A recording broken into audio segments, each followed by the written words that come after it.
근심을 이기는 사랑이라는 제목으로 하나님 말씀 증거하도록 하겠습니다. 오늘 두 가지 측면에서 말씀을 살펴보겠습니다. 하나는 막달라 마리아 입장에서 놓고 볼 때 사랑입니다. 엄청난 사랑. 이 사랑이 근심을 이긴다. 막달라 마리아 측면에서의 부활을 보는 시각이고, 또 하나는 두 제자 베드로와 요한의 제자의 입장을 놓고 볼 때 믿음입니다. 믿음. 참 믿음이 처음에 연약했어요. 연약하다가 이렇게 자라나는 믿음. 과연 믿음이 어디까지 가야 될 것인가 하는 부활에 관한 믿음의 관점에서 두 시각에서 한번 살펴보도록 하겠습니다. 첫 번째는 막달라 마리아의 사랑입니다. 사랑은 정말 강력한 것 같습니다. 깊게 들어갈 수 있고 넓게 갈 수 있습니다. Deep and wide. 그게 가능하다라는 것입니다. 막달라 마리아는 예수님을 향한 사랑이 넘쳐났던 것 같습니다. 이유가 뭐죠? 과거에 7 귀신 들렸던 여자 아닙니까? 뭐 창기였다 그러기도 하고, 그러니까 너무 불우하고 바닥까지 떨어졌던 여인이었는데 예수님의 사랑으로 말미암아 그가 건진바되었고, 어떻게 보면 하나님의 은총 안에서 회복된 인생을 살게 되었습니다. 그러니까 너무 은혜가 감사한 거죠. 그러니까 예수님에 대한 사랑이 이렇게 불타오르게 되었다라는 것입니다. 그래서 다른 모든 사람들 다 떠나간다 할지라도 그는 예수님 곁을 떠나갈 수가 없는 거예요. 사랑하면 떠나지 못합니다. 지금도 병상에 누워 계신 어떤 집사님 계시는데 사랑하는 사람은 그 옆에 있더라고요. 가족도 아닌데도 불구하고 옆에 있게 되고, 사랑이 그런 거예요. 사랑은 떠나가지 않는 거, 뭐 이런 뜻입니다. 사실은 여기 막달라 마리아 혼자만 간 게 아니고 여러 명이 갔던 것 같아요. 그래서 그 2절 같은데 보시면은 여러분 그 근거가 나오지 않습니까? 우리가 알지 못하겠다 하니, 그러니까 막달라 마리아가 우리라는 표현을 쓰잖아요. 그런 거 보면은 혼자는 아닌 것 같은데 기록은 막달라 마리아라 이렇게 기록을 합니다. 19장 25절에 보니까 십자가 곁에 있던 여인들 같이 갔던 것 같아요. 예수님 어머니 다 마리아예요. 예수님 어머니도 마리아고, 이모 글로바의 아내도 마리아고, 막달라도 마리아고. 그러니까 옛날에 우리나라에서 이렇게 이름 뭐 영이야 그러면 뭐 한 10명씩 일어났다 그러잖아요. 그죠? 이렇게 흔한 이름입니다. 마리아, 이거 맨날 이름만 얘기해서 모르지만 마리아가 히브리 말로는 미리암이에요. 그래서 모세 누이가 미리암이잖아요. 같은 뜻입니다. 미리암, 마리아 같은 어원이고, 이 어원이 어디서 나냐? 마라에서 나. 마라. 룻기에도 보니까 나오미가 나를 기쁨이라 그러지 말고 마라라 그러라. 쓰다 하는 거예요. 쓰다. 쓴물을 할 때 마라 했잖아요. 마라. 그러니까 마라에서 마리아가 나온 거라고요. 그러니까 마라의 원뜻이 뭡니까? 쓰다란 뜻이에요. 그러니까 너무 고통스러워가지고 딸을 낳고 난 다음에 이제 너 이제 인생이 참 힘들겠다. 그래서 마리아라고 지은 거라고 다. 그래서 마리아가 엄청 많아요. 여기도 마리아, 저기도 마리아. 근데 이게 중의적인 의미가 있어요. 똑같은 마리아의 두 가지 뜻이 있는데, 하나는 쓰다라고 읽을 수도 있고, 또 하나는 반란이라고도 읽을 수 있어요. 반란이니까 뭐예요? 우리식으로 하면 역전이죠. 이렇게 뒤집어지는 역전. 그래서 마리아의 창가 같은 거 누가 보면은 뒤집어지잖아요. 그죠? 쓴 인생이었는데 뒤집어지잖아요. 그 마라가 나옴이 되잖아요. 뒤집힌다라는 거. 굉장히 의미가 있다고 생각합니다. 특별히 막달라 출신의 마리아, 인생이 다 뒤집혔잖아요. 쓴 인생 아니었습니까? 7 귀신 들리고 창기였고 뭐 아무것도, 아마 창기였기 때문에 정신병 걸렸는지도 모르겠어요. 그죠? 너무 험난한 인생을 살아가지고 제정신이 아니죠. 예수님 만나가지고 뒤집히잖아요. 반란이 일어나고, 쓴 인생이 반란. 그래서 역전된 인생이 되더라. 그러니까 너무너무 사랑하는 거죠. 여러분, 사랑이라는 게 우리 자식 정도 생각하면 알겠죠. 사랑은요, 이 무조건적인 사랑, 아가페의 사랑은 모든 걸 다 뛰어넘습니다. 돈 없어도 사랑하고요. 뭐 돈 때문에 사랑, 이거 관계없어요. 돈 없어도 사랑하게 되고요. 병들어도 사랑해요. 뭐 건강만 사랑이 아니에요. 병들어도 사랑하게 되고, 실수해도 사랑하고, 허물 있어도 사랑하고, 망가져도 사랑하고. 우리 자녀들 보세요. 자녀들 무조건 사랑하잖아요. 그 진짜 이 자녀 말고도요, 진짜 사랑이 임하게 되면은 관계없다라는 거예요. 그래서 사랑은 우리의 모든 결핍을 이깁니다. 뭐 없어서 사랑 못한다, 아니에요. 가난할 때 사랑이 더 큰 거예요. 없을 때 사랑이 진짜 사랑이고 더 깊어진다는 것입니다. 그래서 사랑은 결핍을 이기고, 어떤 사람이 실망한다 할지라도 사랑은 실망을 이깁니다. 그 여기 막달라 마리아 보세요. 이게 사랑이거든요. 그 사랑이 왜 그러냐 하면은, 사랑의 파워는 여전히 생명이기 때문에 그렇습니다. 그 사랑은 생명과 생명이 연결되는 게 사랑이거든요. 그런데 많은 순간에 우리는 이해관계 속에 살아가잖아요. 이해관계는 생명관계가 아니기 때문에 연결이 안 되거든요. 거래이기 때문에 뭐 주고받고 하는 거. 그래서 남녀지간에도 어떻게 이게 거래가 되는지 모르겠어요. 이해관계는 사랑 아닙니다. 그래서 시간 지나고 보면 이게 만났다가 그냥 그대로 헤어져요. 근데 사랑은 생명관계이기 때문에 섞여버리는 거예요. 나눌 수 있는 게 아니에요. 나누면 우리 몸이 생명이잖아요. 나누면 우리 제가 가운데 배를 자르고 난 다음에 둘로 나눴어. 그렇게 말하지 않고 죽었다 그러죠. 그래서 사랑은 나눈다 그러지 않고 생명이기 때문에 죽었다 그래요. 죽었다 그러지 나눌 수 있는 게 아니라는 것입니다. 그러니까 막달라 마리아는 예수님과 생명의 관계가 된 거죠. 그래서 하나님은 사랑이시라 그러잖아요. 사랑한다는 건 뭐예요? 하나가 됐다 그런 뜻이라고요. 뭐 여러 가지 설명할 수 있는데 생명 관계에 들어가게 되었다 그런 겁니다. 근데 이 사랑의 위협이 되는 게 뭐죠? 근심이거든요. 근심이 사랑 못하게 만드는 힘 아닙니까? 잠깐 근심이 되면. 근데 진짜 사랑은요, 근심을 뛰어넘습니다. 근심을 이기는 사랑이라는 거예요. 지금 예수님이 십자가에 죽으셨다 그러니까 제자들 다 도망치고 뭐 별로 없잖아요. 근심이 임하게 되었죠. 우리 인생 가운데 근심이 팍 밀어닥치게 되면 생명관계가 다 깨지는 거예요. 왜? 근심이 마지막에 죽음으로 오니까. 생명이 깨지는 게 죽음 아니에요? 헤어짐 뭐 관계가 소원해지고 깨졌다 뭐 그런 거. 근데 진짜 사랑은 그 모든 걸 다 뛰어넘는다라는 것입니다. 그래서 다 도망쳤는데 사랑하는 막달라 마리아는 십자가 지고 장사 지내고 난 다음에 아침에 또 가잖아요. 두려움을 이기고 무덤에 갔다라는 것입니다. 그 당시에는 그 무덤 가는 게 힘든 게 그 돌멩이를 막아놨기 때문에 가봤자예요. 근데 갔더니 돌멩이가 굴러가 있어요. 이거 여자 힘으로 못 돌리는 거거든요. 또 하나는 봉인을 해놨잖아요. 이거 건들면은 황제의 칙령으로 처형당하거든요. 그래서 이게 굴러간 거예요. 이게 어찌된 일이지? 그래서 황당한 느낌을 받고 있는 것이 1절 2절에 나옵니다. 1절 2절 한번 읽겠습니다. 시작. 안식 후 첫날 일찍이 아직 어두울 때 막달라 마리아가 무덤에 와서 돌이 무덤에서 옮겨진 것을 보고 시몬 베드로와 예수께서 사랑하시던 그 다른 제자에게 달려가서 말하되 사람들이 주님을 무덤에서 가져다가 어디 두었는지 우리가 알지 못하겠다 하니.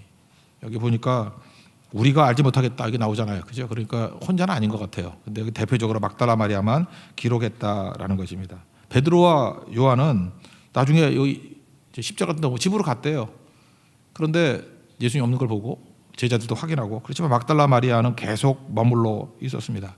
무덤 밖에서 울고 있었어요. 그리고 무덤 안을 우두커니 쳐다봤다고. 왜 그렇죠? 사랑은 떠나지 않는다니까요. 사랑은 옆에 계속 있게 돼 있다는 것입니다. 그래서 우리가 딴 거 하지 말고 이제 하나님 은혜를 하나 주세요. 그러면 사랑할 수 있는 은혜를 주세요. 그러면은 전부 다 주시는 거하고 똑같은 거예요. 떠나지 않는 거예요. 옆에 있는 거예요. 하나 되는 거예요. 그게 전부 다죠. 사랑이 뭔지 모르니까 돈 달라, 자리 달라, 잠깐 이런 소리 하지. 사랑이 전부 다예요. 사랑이. 하나님이 사랑이시잖아요. 하나님 주시는 게 사랑 주시는 거고. 하나님이 세상을 이처럼 사랑하, 나를 이처럼 사랑하사 독생자를 주셨으니 다 주는 거 아니에요. 하나님이 가장 귀한 독생자를 주셨으니 이는 저를 믿는 자마다 멸망치 않고 영생을 얻게 하려 하심이라. 영생 주시는 거예요. 그러니까 우리가 사랑 하나만 붙들면 다 된다라는 거죠. 사랑의 모든 거다 이걸 말하게 만든다는 것입니다. 그 사랑은 더 깊이 들어가죠. 거기서 계속 머무릅니다. 그랬더니 제자들이 누리지 못하는 것을 막달라 마리아는 누리죠. 새로운 세계를 만납니다. 나중에 보니까 천사였죠. 천사가 와서 묻죠. 왜 우니? 참 재밌지 않습니까? 예수님 머리 있던 자리, 발 있던 자리에 천사 둘이 있었대요. 십자가 질 때는 예수님 오른쪽 왼쪽에 강도가 있었어요. 두 강도 사이에 예수님이 있었는데 이제는 두 천사 사이에 예수님의 빈자리가 있는 거죠. 그러니까 새로운 부활의 모습으로 이제 드러난 거죠. 우리도 마찬가지입니다. 옆에 강도 있는 것 같이 보이지만 아니에요. 우리 주변에 천사가 있어요. 천사가. 그죠? 우리를 보호하고 있다라는 것입니다. 그 천사가 묻죠. 왜 우니? 이거 왜 그랬을까요? 예수님 부활하셨으니까 이거 울 일이 없잖아요. 근데 우리는 모르거든요. 안 보이고 못 들으니까. 지금이 사실 우울 상황이 아닌데 우리는 예수님이 떠나갔다고 생각하니까 슬퍼서 우는 거라고. 그 표현은 맞지만 현실은 아니죠. 지금 울 때가 아닌데 사실 기뻐해야 될 때. 만약 예수님 부활하셨다는 걸 알면 기뻐하고 찬송해야 될 텐데 울고 있잖아요. 그래서 왜 우니? 우리에게 똑같이 묻는다는 것입니다. 우리는 다 안 보이거든요. 그래서 절망으로 느껴져요. 예수님 여기 계신데. 예수님이 우리와 함께 계시는데 예수님이 이미 승리를 주셨는데 우리는 그걸 실감을 못하는 거예요. 그래서 울고 있잖아요. 그러니까 이게 사실은 현실상하고 맞지 않는다 그런 얘기겠죠. 왜 우니? 나중에 예수님도 또 물어요. 너 왜 우니? 예수님 찾느라고 없어져서 웁니다. 그랬더니 내가 예수인데 그러고 있잖아요. 우리 이런 모습이 있다는 것입니다. 천사가 물어요. 왜 우니? 한번 읽어볼까요? 11절부터 13절까지 읽겠습니다. 시작. 마리아는 무덤 밖에 서서 울고 있더니 울면서 굽으려 무덤 안을 들여다보니 흰옷 입은 두 천사가 예수의 시체에 누웠던 것에 하나는 머리편에 하나는 발편에 앉았더라. 천사들이 이르되 여자여 어찌하여 우느냐 이르되 사람들이 내 주님을 옮겨다가 어디 두었는지 내가 알지 못함이니이다. 왜 운다 그랬어요? 예수님이 없어서 운다는 거예요. 예수님이 없어. 뒤를 돌아보니까 예수님이 있는 거죠. 예수님인지 몰랐어요. 처음에는 뭐 동산직인지 알고. 똑같이 얘기하잖아요. 왜 우니? 누구 찾니? 예수님 알면서 잠깐 묻잖아요. 네가 지금 우는 게 아닌데? 야, 봐, 나 살아있는데 왜 울어? 그런 거죠. 그래서 동산직인지 알고 예수님 어디 있냐고 예수님한테 물어요. 이거 바보같이. 그죠? 당신이 옮겼습니까? 뭐 이런다고. 그때 정말 감격스러운 이름 불러주십니다. 마리아야. 마리아야. 저는 이게 너무 감격스러워요. 마리아야. 우리 인생 가운데 내 이름을 불러주시는 그 순간이 옵니다. 그때 음성이죠. 마리아야. 누구야? 귀가 열리고 그 다음에 눈이 열려요. 참 여러분들 기도하고 이렇게 순종하다 보면요, 이렇게 고난 가운데 그런 경험들 다 하는 것 같아요. 예수님이 내 이름 불러주실 때가 있어요. 누구야? 그때가 구원의 시간이에요. 그죠? 귀가 열리고 눈이 열리는 그 시간이었다는 것입니다. 예수님은 슬픔 가운데 있는 마리아에게 다가오셔서, 그죠? 마리아야 나다라고 얘기하는 거 아니에요? 네가 지금 울고 있는 거 울 필요 없다는 거죠. 나는 죽음 권세를 이기고 살아났다. 이제 그 얘기를 하고 있다는 것입니다. 여러분 인생도 마찬가지인 것 같아요. 우리는 매 순간 이렇게 슬프다고 생각하는데 우리 부활 얘기할 때 그러지 않습니까? 그 아이가 있잖아요. 아이가 이게 죽음이라는 거는 사실 다 통과해야 되는 거 아니에요. 우리가 태어났잖아요. 태어나서 어린 시절 보내고 청년기 보내고 장년기 보내고 뭐 노년기 보내고 뭐 자연스럽게 한다 그러면 죽잖아요. 아니면 좀 젊어서 죽는 사람도 있고 뭐 사고로 죽는 사람도 있고 하여튼 태어나서 죽는 건 다 가는 길 아니에요. 여기서 그 길 안 걸어가는 사람이 있어요? 여기 어떤 사람이 이제 40대라 그러면 10대를 거치고 20대를 거치고 30대를 거쳐서 40대 된 거 아니에요? 20대에서 40대로 건너간 사람 있어요? 사이코라 그래요. 그런 밖에 말하는 사람은. 예. 말만 그렇게 할 뿐이지 그런 사람이 어디 있어요? 마찬가지로 모든 인간은 태어나서 죽음을 향해 가는 겁니다. 그래서 죽음은 모든 사람이 통과해야 될 관문이에요. 근데 죽음은 세상 사람들 끝이라고 생각하고 왜 죽음이 두렵죠? 죄 때문에 지옥 갈까 봐. 근데 우리 예수 그리스도의 십자가를 믿기 때문에 우리 죄짐을 다 짊어지셨고 죄를 씻어주셨고 아까도 얘기했잖아요. 하나님이 세상을 이처럼 살아가다 독생자를 주셨으니 믿는 자마다 멸망치 않고 영생을 얻게 하려 하심이라. 천국에 간다니까요. 이건 똑같은 것 같아요. 이제 아이가 엄마 자궁 속에 있었어요. 자궁이 세계죠. 그 자궁 속에 있는 아이에게 자궁 밖의 세계를 설명한다 그러면 알까요? 야, 세상은 이 자궁, 네가 있는 요 세계에 수백만 배 더 커. 말이 돼요. 이게 다지. 뭐 설명하겠어요? 뭐 그렇게 뭐 이렇게 움직이는 게 있어. 뭐 개가 움직여, 뭐 고양이가 움직여. 개 같은 소리 하네. 고양이 같은 소리 하네. 그럴 거 아니에요. 그 자궁 안에 있는 아이가 만약 대화가 가능하다면 뭘 알겠어요, 그죠? 그냥 그 안에 사는 거지. 그게 자기 세계지. 거기서 꽤 만족하게 살겠죠. 근데 어느 순간인가 갑자기 위기가 와요. 자기 삶이 막 요동이 치는 거야. 양수가 쫙 빠져버리고 갑자기 피폐해졌어. 그죠? 그리고 무슨 좁은 터널 같은 데를 막 통과하는 것 같아. 막 머리는 뽀개지는 것 같아. 막 그죠? 그럼 걔가 느끼는 게 뭐겠어요? 죽었다죠. 죽었다. 그래서 애 태어나면 우는 거예요. 죽었다고 해서. 아, 죽었어. 근데 눈 떠보니까 이상한 사람이 있는데 아빠래, 엄마래. 그게 탄생 아니에요? 자궁 속에 있는 아이는 그게 끝이라고 생각하지만 아니에요. 그게 시작이라고. 인생 시작이라고. 천국이 그럴 거예요. 분명히. 천국 그래서 우리 크리스찬들을 죽었다라는 표현을 안 쓰고 잠잔다는 표현을 써요. 우리 인생은요. 매번 잘 때마다 죽음 연습하는 거예요. 자다가 눈 떠봤죠. 눈 뜨면 새벽에도 나오십시오. 그럼 살아있는 거예요. 눈 떴다가 딱 떴더니 예수님이 웃고 계셔. 그럼 천국 온 거예요. 예. 우린 둘 중에 하나. 연속성이라고. 눈 떠서 있으면은 이 땅이고 눈 떠서 있으면 천국이고 절대 그게 중간에 단절되는 게 아니라는 것입니다. 잠 깰 때 주 얼굴 보라 그러잖아요. 날마다 주님 얼굴 보면은 새벽에도 맨날 나와서 눈 뜰 때마다 주님 얼굴 봤던 분들은 천국이 너무 자연스러울 거라고. 그거 계속 연습하는 거거든. 계속 연습하는 거예요. 천국 가는 연습하는 거라고. 그 얘기를 하고 있는 겁니다. 지금 그 얘기를. 그러니까 예수님 옆에 계신데도 불구하고 우리 모르고 있는 거 아니에요. 여기서도 예수님 계시는 거예요. 그러다가 천국 가면 예수님이 웃고 계시겠지. 지금 우는 게 잘 안 보이니까 그런 거지. 그러니까 예수님 어디나 계시는데 모르는 거죠. 어디나 천사가 있는 거고, 어디나 보세요. 그 무덤 안에 천사가 있었는데도 안 보였잖아요. 예수님 계셨는데도 몰랐잖아요. 이 자리에 예수님 계시는데 우리가 보는 사람 있고 못 보는 사람 있고, 느끼는 사람 있고 못 느끼는 사람 있고, 그 차이겠죠. 근데 마리아야 이름 부르는 순간에 귀가 열리고, 마리아야 이름 부르는 순간에 예수님이 보였어요. 그게 인생이라는 것입니다. 그래서 주님의 이름 부르시고 중요한 거죠. 열왕기하 6장에도 보면 뭐 아랑군대가 포위했을 때 엘리사는 봤죠. 그 불말과 불병거가 더 많은 거. 근데 그 사환 뭐 게하시겠죠. 걔는 모르니까 기도하잖아요. 눈을 열어서 좀 보게 해주세요. 그랬더니 보고 난 다음에 청년의 눈을 여심해 그가 보니 불말과 불병거가 산에 가득하며 엘리사를 돌렸더라. 이거죠. 여러분 주님께서 부르시면 이게 눈이 열려요. 욥도 그랬던 것 같아요. 욥도 뭐 하나님 잘 믿는 사람이었지만 음성만 듣다가 보지 못했는데 42장 5절 보니까 귀로 듣기만 하였사오나 이전까지는 이제는 눈으로 주를 배웁니다. 스데반도 그랬죠. 스데반도 주님의 음성을 들었는지 모르겠어요. 근데 마지막에 돌멩이 맞아 순교할 때 봤잖아요. 뭐라고 그래요? 눈이 열린 거죠. 하나님 보좌 우편에 서신 예수님을 봤잖아요. 그죠? 이게 이름 부를 때 그때 스데바나 그랬겠죠. 스데바나 이름 부르면 마리아야 이렇게 이름 부르면 귀가 열리고 눈이 열리게 된다는 거죠. 이게 인생이에요.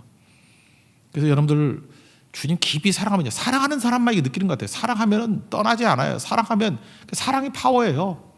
그죠? 파워블 러브 뭐 그런 옛날에 팝송이 있었는데 그죠? 그거 생각나네.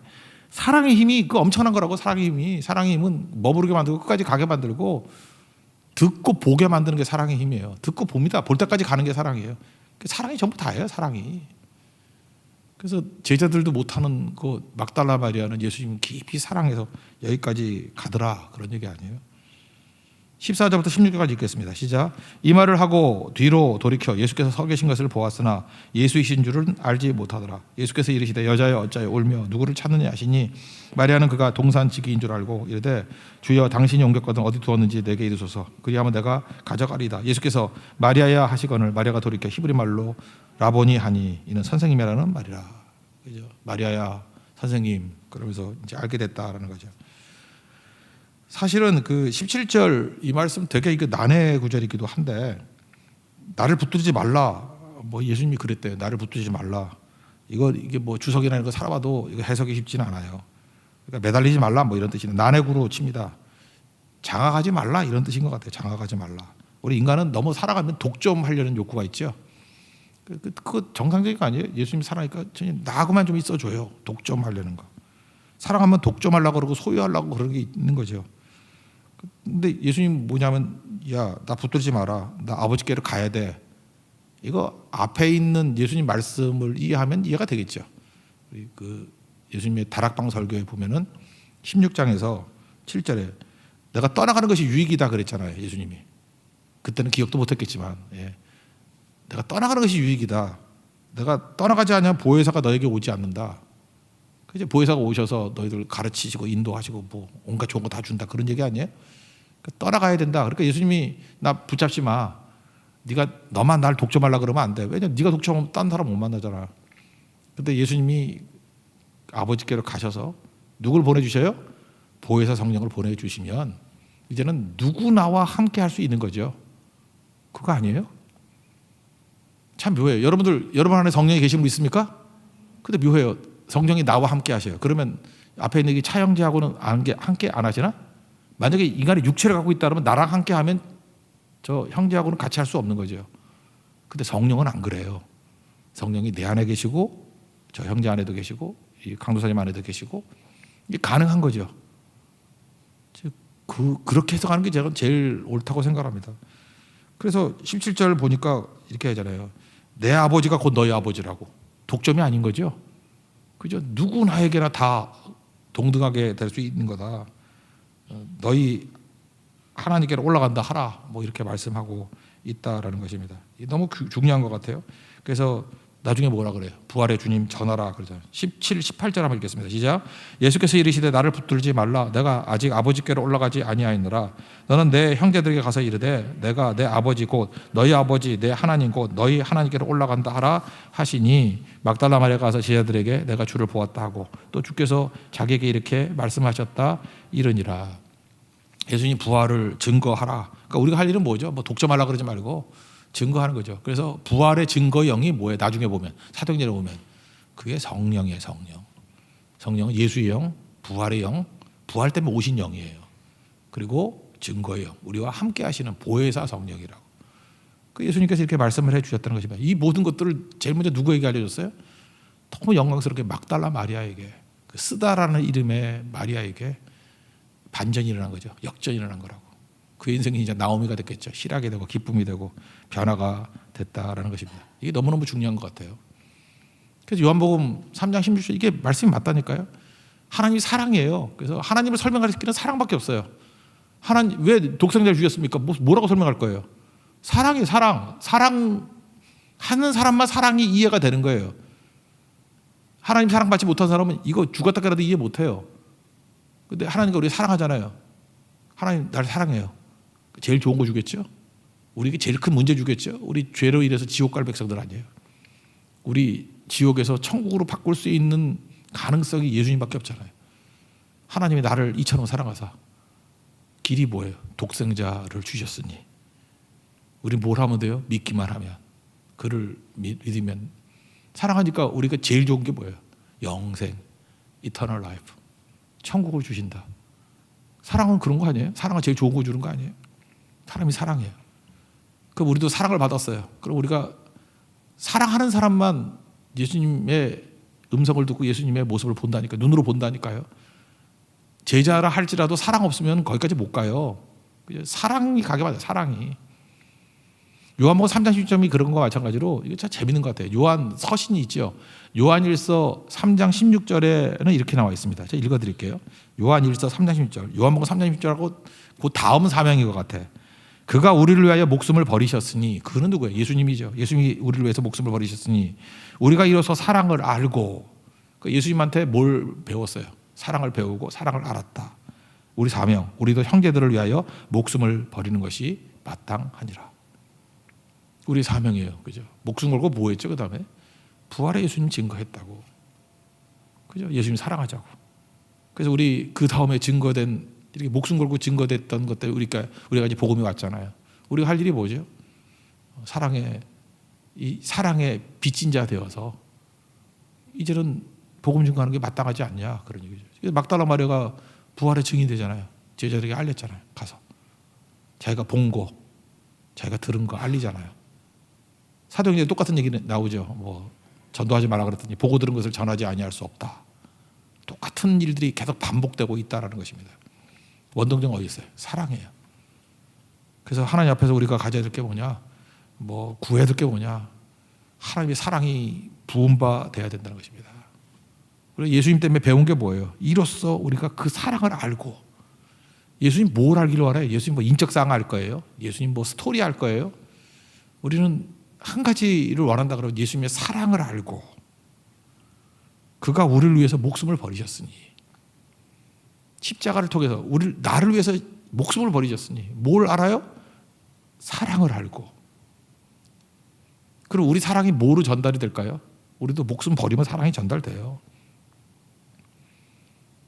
뭐 되게 뭐 요즘에 그런 말도 별로 없지만 엄마가 애들을 위해서 목숨 버리지 않나? 고전적인 엄마들은 그랬어요. 그래서 고전적인 엄마들을 보면서 사랑을 배우는 거예요. 아, 저렇게 막 죽으려고 그러는구나. 엄마가 날 위해서는 다 주는구나. 현대적인 엄마 말고 고전적인 엄마들, 사랑을 알고. 근데 그거 아니라도 사랑하는 방법이 있어요. 예수님 깊이 따라가다 보면 예수님께서 나를 막달라 마리아 같이 건져주시거든요. 7 귀신 들렸다가 창기였다가 바닥이었는데 엄청 사랑을 깨달아요. 내가 사랑을 알았어요. 사랑 아는 사람은요, 그 다음부터 사랑을 알리는 사람이 되게 돼 있어요. 그래서 기꺼이 죽습니다. 형제들을 위하여 목숨을 버리는 것이 마땅하니라. 마땅하니라. 이게 사명이에요. 그래서 요한복음 3장 16절 내가 구원받은 근거, 사랑 때문에 구원받았다. 우리의 사명, 요한일서 3장 16절. 형제들을 위하여 목숨 버리는 것이 마땅하니라. 이거 막달라 마리아 한 사람을 통해서 다 설명이 가능합니다. 사랑은 모든 걸 다 이깁니다. 죽음도 이깁니다. 실망도 이깁니다. 결핍도 이깁니다. 사랑은 다 이깁니다. 여러분 사랑의 능력으로 서 있는 믿음의 종 되기를 바랍니다. 그 다음에 이제 제자들의 입장에서 이 부활을 한번 보자는 거예요. 제자들은 이제 믿음의 관점에서 보는 건데 사랑보다는 조금 왜소한 것 같아요. 그래서 믿음이 필요 없다는 게 아니라 사랑 안에 믿음이 있고 믿음 안에 사랑이 있는데 굳이 이걸 하나를 더 말한다면 사랑으로 포장된 믿음이에요. 제자들은 불신의 상태에 머물러 있다가 이제 믿음으로 가는 거죠. 그러니까 믿음의 관점에서 보는 거라고요. 우리 기적이라는 게 있죠. 성경에 보면 구약의 기적 하나, 신약의 기적 하나가 있어요. 제일 근본적인 기적. 기적을 믿어야 믿음입니다. 구약의 기적은 창조예요. 창조를 믿는 믿음. 신약에는 부활이에요. 부활을 믿는 믿음. 근데 어떤 사람 그래요. 나는 딴 건 다 믿겠는데 창조와 부활을 못 믿겠어요. 그건 아무것도 믿는 게 아니에요. 그건. 기독교에서 창조 믿지 않고 부활 믿지 않으면 남는 게 뭐가 있어? 그런데도 기독교인이라 그러면서도 창조 안 믿는 사람도 있대 요즘에. 그죠? 뭐 진화론적인 생각 그런 거 믿는 사람도 있고. 그게 무슨 믿음이야? 나는 아무리 생각해도 같은 그리스도인이라고 말하기는 애매모호하더라고. 부활을 안 믿어요. 부활을 안 믿는데 그게 무슨 기독교야? 맨날 십자가만 강조해. 십자가만. 부활을 안 믿어요. 그럼 기독교 아니죠. 그래서 여러분 근본적으로 뭐 굳이 이렇게 축소해서 최소 분량을 말한다 그러면 창조를 믿고 부활을 믿는 게 기적을 믿는 기초예요. 기적이라는 게 뭐예요? 자연의 반대죠. 자연이라는 건 뭐예요? 우리가 인간이 느낄 수 있는 이해납득 공감할 수 있는 게 자연 세계 아니에요. 하나님의 세계, 영적인 세계라고. 그래서 이거는 뭐 반복 가능한 것도 아니고 이건 믿음의 세계로 들어가는 거예요. 하나님이 하신 일, 하나님이니까 창조하셨다, 부활하셨다. 이거 믿는 겁니다. 그죠? 이게 너무너무 중요한 거죠. 제자들의 모습은 사랑까지는 가지도 못해요. 그러니까 사랑하면 믿어져요. 그러니까 여러분들 빨리 믿기 위해서 그냥 사랑하면 믿어져요. 사랑하면 믿어요. 근데 사랑으로 시작된 신앙하고 이렇게 믿음으로 쭉 간 신앙, 나중에 믿으면 사랑해져요. 그렇다니까. 근데 뭐 두 종류 다 있지만 막달라 마리아 같이 가는 사람들, 이런 사람들은 이제 뭐라 그러냐? 이게 중간에 믿은 사람들 있죠. 그리고 이렇게 믿음으로 가는 사람은 약간 모태신앙적인 사람인 것 같아. 그러다가 나중에 팍 깨져가지고 막 하나님의 믿음 마지막에서 사랑이 막 느껴져서 마지막에 똑같아지는데, 근데 저는 그런 것보다는 이게 되게 중요한 것 같아요. 막달라 마리아의 모습도 뭐 이거는 보편적인 건 아니지만 사랑에서부터 시작된 것. 나 같은 죄인 살리신 주 은혜 놀라워. 그 뉴턴 그 해적선이 아니라 뭐죠? 그 노예선 선장 같은 사람의 고백. 그런 것들이 이제 막달라 마리아의 고백이에요. 엄청난 사랑을 깨달아 가지고 사랑으로 옆에 붙어 있고 사랑으로 가다 보니까 이제는 보고 듣고 보고 뭐 그다음에 뭐 그 안에 이미 믿음이 있는 거죠. 믿음이. 근데 제자 같은 이런 모습도 있다니까. 믿음으로 접근하는 것도 있다니까요. 마지막에 사랑하게 되죠. 나중에 22장 보면은 베드로한테 묻잖아요. 네가 사랑하냐? 그런데 사랑합니다 그러잖아요. 믿음으로 가다가 불신에서 믿음으로 가다가 사랑으로 마무리 짓는 건 똑같은데 이런 접근도 있다라는 것입니다. 베드로하고 요한하고 볼 때 요한이 이제 겸손한 거예요. 일단 이 시각을 보면은 막달라 마리아가 제자들보다 믿음이 더 뛰어나다. 이제 그렇게 묘사하는 것 같죠. 막달라 마리아가 더 훌륭해. 영적으로 더 훌륭해. 이제 베드로가 여기 뭐 사랑받는 제자 그러니까 자기를 표현하니까 요한이죠. 요한. 베드로가 요한인데 요한도 참 정직하게 했을까? 물론 성경이니까 그렇겠죠. 베드로하고 요한하고 있으면 베드로 믿음이 더 나아. 뭐 이런 쪽으로 묘사한 것 같아요. 그 막달라 마리아 얘기를 듣고 둘이 같이 뛰었네. 아까 2절 나왔잖아요. 같이 뛰었다고. 뛰었는데 여기서 명확한 진실은 뭐죠? 달리기는 요한이 잘했어요. 그죠? 같이 뛰었는데 요한이 먼저 뛰었대. 먼저 갔대. 그러니까 요한이 젊고 그 다음에 또 하나가 몸이 가벼웠다. 이거 확실해요. 몸이 가벼웠다. 그러니까 몸무게도 좀 적게 나갔다. 괴로운데 지금. 하여튼 몸무게도 적게 나갔다. 그죠? 그러니까 같이 뛰었는데 요한이 먼저 갔어요. 근데 요한은 믿음이 없었던 거 봐. 그 언저리에서 머물렀어. 근데 약간 좀 이렇게 뚱뚱하고 잘 못 뛰는 베드로가 기우뚱기우뚱 하다가 이제 늦게 왔는데 무덤 안에 들어가기는 쑥 들어가기는 베드로가 먼저 들어갔다는 거예요. 그 뭐 이런 거 기억나죠? 먼저 된 자가 나중되고 나중 된 자가 먼저 된다고. 그러니까 뭐예요? 뭐 빨리 뛴다고 먼저 도착했다고 이긴 게 아니에요. 들어가는 게 이기는 거지. 그러니까 뭐예요? 무덤 속에 쑥 들어가는 베드로의 믿음이 더 낫다 그런 거죠. 그래서 항상 믿음 묘사할 때 베드로 묘사하잖아요. 여러분 마찬가지입니다. 이게 아는 거, 뭐 지식, 뭐 이런 거 중요한 게 아니라 순종이에요. 베드로는 어설픈 것이 너무너무 많았지만 한 걸음 더 가는 건 베드로가 항상 맨날 가요. 꼭 이게 구약에 보면은 꼭 유다 지파 같아. 선봉에서고 뭐 시작할 때 먼저 다 해버려. 퍼스트 펭귄 그거 베드로 모습이에요. 늦게 와도 괜찮아요. 그냥 쑥 들어가는 거 지가 먼저 해. 그때 모든 게 다 이루어진다 그런 얘기죠. 해봤냐 그러면 베드로는 해봤다 그러고 해보라 그렇게 외치는 사람이에요. 하면 된다. 그게 베드로입니다. 여러분들 그런 사람 되십시오. 믿음과 삶이 일치하십시오. 믿음의 삶이 뭐 일치하는 게 딴 거예요. 그냥 하는 거지 가서. 오늘 아침에 저기 금식 얘기했더니 오늘 금식하는 분들이 있더라고. 나 되게 그 믿음 좋다고 생각해요. 그죠? 물론 한 개밖에 못했다 그랬지만 다음에 두 개 하면 되지 뭐. 금식하는 거 그러니까 뭐 들으면 그냥 곧장 해버리는 거예요. 그냥 야 그거 뭘 미루냐 지금 당장 하지. 저는 그 스피릿은 되게 좋다고 생각합니다. 그 베드로 같은 거예요. 요한보다 나아요 훨씬.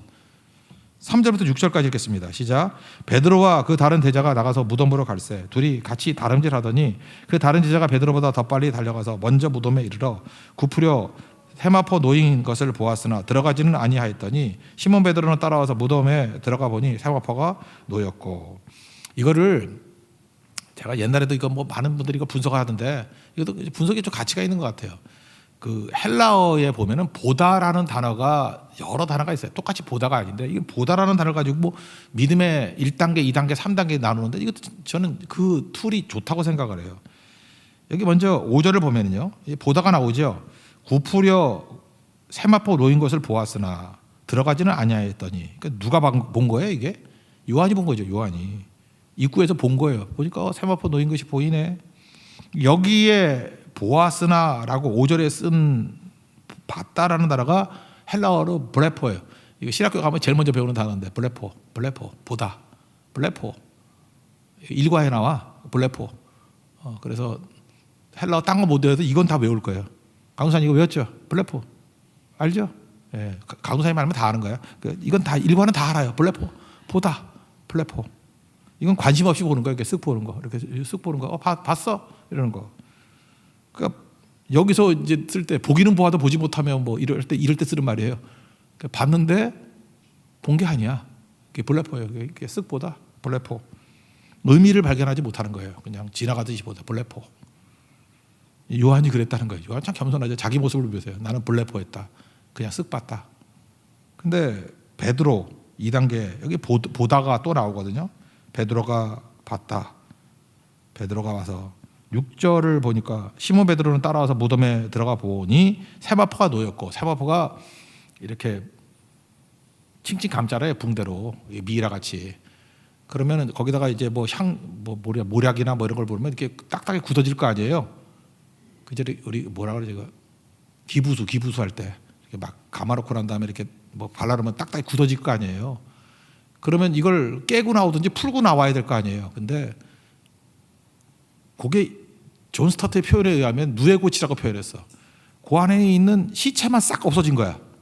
그 형태는 그대로 있고 번데기 같이 누에고치 같이. 그거를 봤대요. 누가? 시몬 베드로가. 머리 쪽에 있는 것도 풀어지지 않고 그대로 쌓인 그대로 이렇게 누에고치 같이 풀고 나와야 돼. 아니면 뭐 깨고 나와야 되는데 거기서 육체만 싹 없어진 거예요. 특이하죠. 그러니까 부활해 보면 그런 거라고. 육체만 싹 빠져나온 거라고. 털은 그대로 있고. 그거를 봤다라고 할 때 베드로의 봤다라고 하는 단어는 데오로라는 단어를 써요. 헬라 데오로. 데오로에서 나온 게 영어 단어 있는데 이거 발음 맞나? theory라고 이론이라는 거 있죠. theory인데 그 옷 브랜드는 떼오리라고 돼 있대. 내가 그 매장 가가지고 theory 주세요 그랬더니 모르더라고. 아 떼오리 그러더라고. 우리 한국에서는 떼오리라 그러는가 봐. 나 모르겠어. 뭐 어느 발음인지. 떼오리인지 하여튼 뭐 theory 있잖아요. theory 이론이라고 할 때 여기서 나온 거야. 데오레에서 나온 거예요. 데오레. 그러니까 뭐예요? 이론이 될 정도로 관찰하는 거죠. 데오로. 그러니까 베드로는 가서 유심히 본 거예요. 이론을 만들 정도로 관찰한 거예요. 데오로. 2단계죠. 그죠? 그래서 이거 이상하다. 왜 이거 노래고치같이 통째로 있고 육체만 싹 빠졌네? 이거 부활인가 봐? 뭐 이 정도 믿음. 관찰하는 믿음.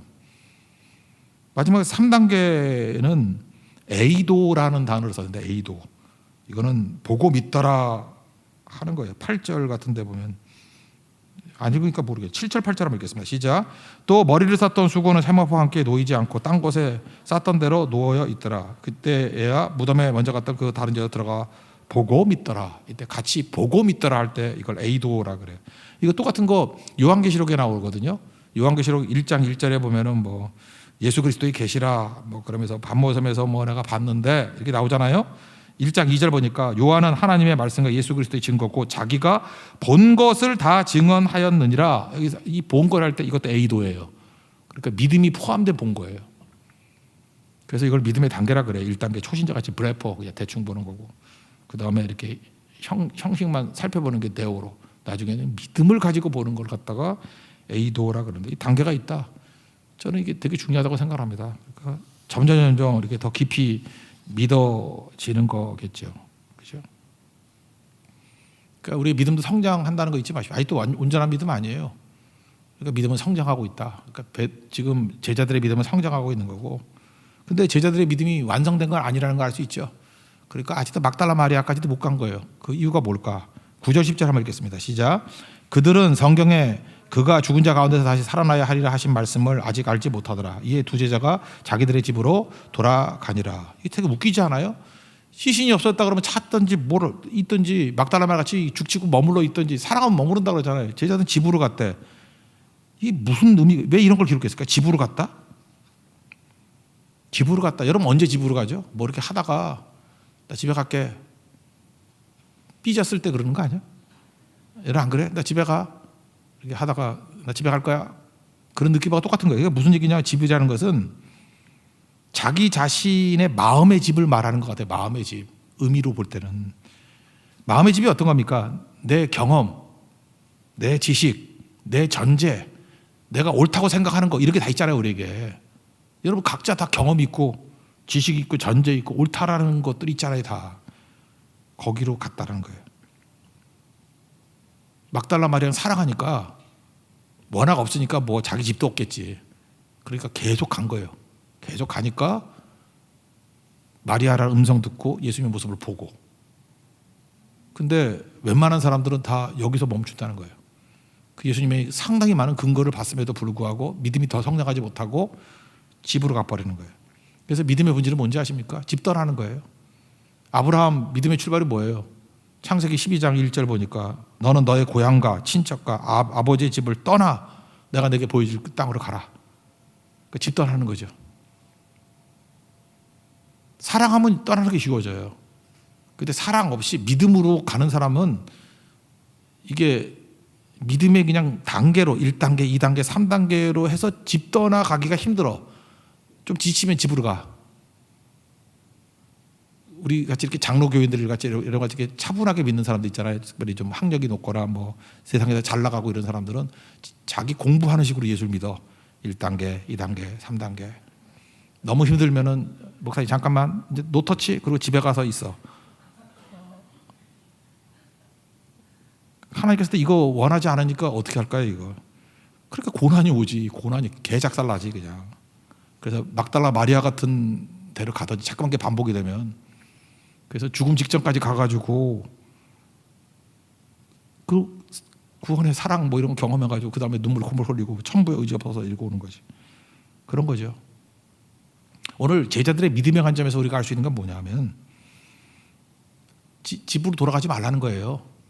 집은 내 전제, 내 생각, 선입견 그 자리로 돌아가지 말라는 거예요. 그냥 말씀이 가는 데까지 그냥 가는 거예요. 가는 거. 계속 가다 보면 집 떠나게 돼 있어. 내 원래 안전을 주던 집하고 잠깐 멀어져. 그게 신앙이에요. 아예 떠나는 거예요. 갈대우로 아예 떠나버리는 거예요. 가본 적도 없는, 갈 바를 알지 못하고 가는 거예요. 약속의 가나안 향해 가는 거예요. 그게 믿음이에요. 근데 주님이 동행해 주시는 겁니다. 부활은 사실임에도 불구하고 부활을 믿음의 관점에서 접근했을 때는 아직도 시간이 더 걸리더라.